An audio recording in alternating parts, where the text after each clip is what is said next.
સુતેજી શૌનકાદિક ઋષિઓને ભસ્મના પ્રકાર બતાવે છે. ભસ્મનો મહિમા બતાવ્યો છે કે ભગવાન શિવજીની પૂજા કરો ને એમાં ભસ્મ અને રુદ્રાક્ષ ફરજિયાત છે. શિવની પૂજામાં ભસ્મ હોવી જરૂરી છે અને એમાં પણ ભગવાન શિવજીની ભસ્મ કપાળે લગાડવાની. ભસ્મના પણ પ્રકાર બતાવ્યા છે. કયા કયા 3 પ્રકાર છે ભસ્મના. એક લોકાગ્નિ જનિત ભસ્મ, બીજી વેદાગ્નિ જનિત ભસ્મ અને ત્રીજી છે એ શિવાગ્નિ જનિત ભસ્મ. આ 3 પ્રકારની ભસ્મ બતાવેલી છે. એમાંથી સૌથી પહેલી ભસ્મ કઈ છે તો કે લોકાગ્નિ જનિત ભસ્મ. જે આપણે પાત્રમાં ભસ્મ ચોટેલી હોય એ લોકાગ્નિ ભસ્મ છે. જે વસ્તુ વિશેષથી શુદ્ધિ થાય છે એ લોકાગ્નિ ભસ્મ છે. બીજી ભસ્મ છે આપણે જે યજ્ઞાદિક કરીએ ને એમાંથી જે ભસ્મ ઉત્પન્ન થાય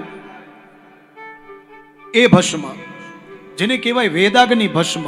બ્રાહ્મણો મંત્ર બોલે ને આપણા ઘરે આપણે યજ્ઞ કરીએ, સ્વાહા કરીએ અને એ યજ્ઞ કુંડમાં જે ભસ્મ બને એ વેદાગ્નિ ભસ્મ છે. અને ત્રીજી જે ભસ્મ છે જે છે શિવાગ્નિ ભસ્મ. અને એ શિવાગ્નિ ભસ્મ કઈ છે? બોલે આપણે ગોબર એટલે કે છાણ એને પ્રજ્વલિત કરીને એમાંથી જે ભસ્મ નીકળે એ છે શિવાગ્નિ ભસ્મ.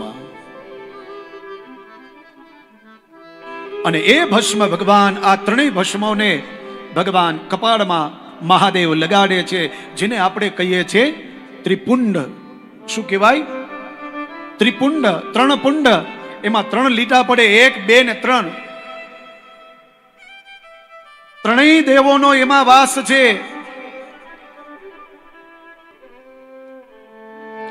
કયા વ્યક્તિએ કઈ ભસ્મ લગાડવી એ પણ આમાં બતાવ્યું છે. બીજું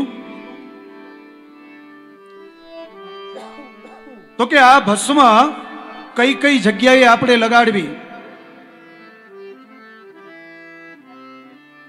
એમાં પણ વિદ્વાન બ્રાહ્મણોએ તો ભસ્મ ચોક્કસ લગાડવી જોઈએ, એનું ત્રિપુંડ કરવું જોઈએ. ભલે કદાચ તમે બારે જઈને ન લગાડો તો કાંઈ નહીં, પણ જ્યારે સંધ્યા પૂજા તમે કરો ત્યારે ભસ્મનું તિલક કરવું જરૂરી છે. ભસ્મ, રુદ્રાક્ષની માળા આ ધારણ કરવી જરૂરી છે.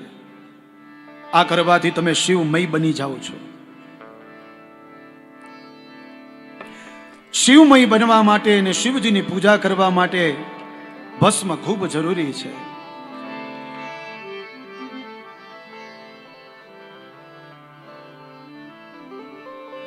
અને ભસ્મ લગાડીથી ભગવાન શિવજીની પૂજા કરો, ભગવાન શિવ પ્રસન્ન થાય છે. અરે ખાલી ભગવાન શિવજી પ્રસન્ન નહીં, શિવનો આખો પરિવાર એ પ્રસન્ન થાય છે. શિવનો પરિવાર કયો કયો છે? ભાગવતજી કહે છે શિવના પરિવારનું નામ ઈશાન, નંદી, ચંડ, મહાકાલ, ભૃંગી, વૃષ, વૃષભ, સ્કંદ, કપરદીશ્વર, સોમ અને શુક્ર. આ 10 છે ને એ ભગવાન શિવજીનો પરિવાર છે. તો ભગવાન શિવજી એકલા નહીં, આ બધા જ ખૂબ પ્રસન્ન થાય છે.